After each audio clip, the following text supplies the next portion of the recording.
বুঝছো? আসসালামু আলাইকুম।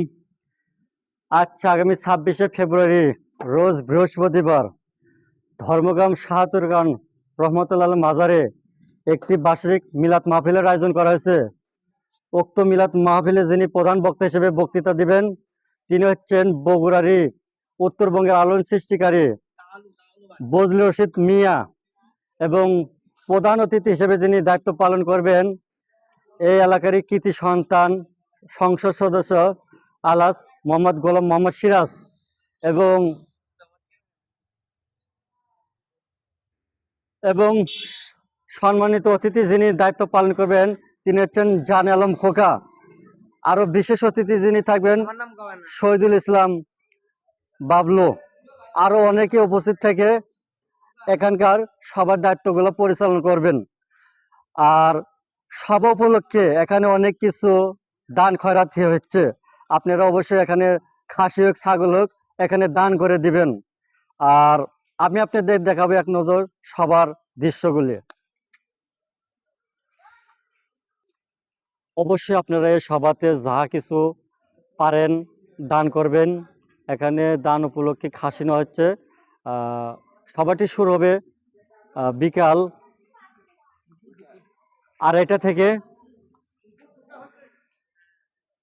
দুপুর 2টা হইতে প্রধান বক্তা যিনি ওয়াজ করবেন তিনি উঠবেন 2:30টার দিকে, এবং সভাটি শুধু ইফতার পর্যন্তই চলবে। ইনশাল্লাহ অবশ্যই আসবেন। এই সভা উপলক্ষে হযরত শাহাতুর রহমতুল্লাহ মাজারটি খুব সুন্দর করে সাজানো হয়েছে। আর এখানে রয়েছে আল্লাহর এক ওলি যার দুটি মাজার, একটা হচ্ছে আমাদের ধর্মকাম আর একটা রয়েছে শেরপুর শহীদ আলিয়া মাদ্রাসা। অবশ্যই আপনারা এই সভাতে আসবেন ইনশাল্লাহ। এক নজর দেখেন বাইরের দৃশ্যগুলি, মাশাআল্লাহ কত সুন্দর করে সাজানো হয়েছে। দেখতে পাচ্ছেন এসব কবরস্থানের গেট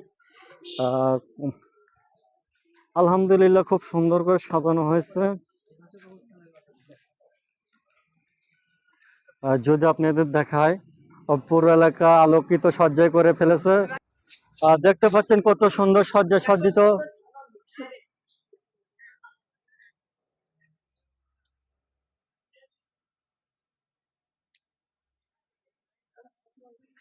মাশাআল্লাহ আলোকিত শহর।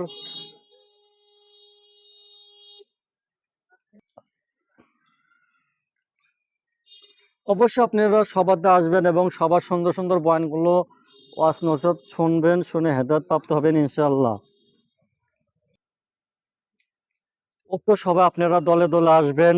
সভা শুরু হবে বিকেল 2টার থেকে শুরু হবে এবং সভাটি শেষ হবে ইফতারের মধ্য দিয়ে।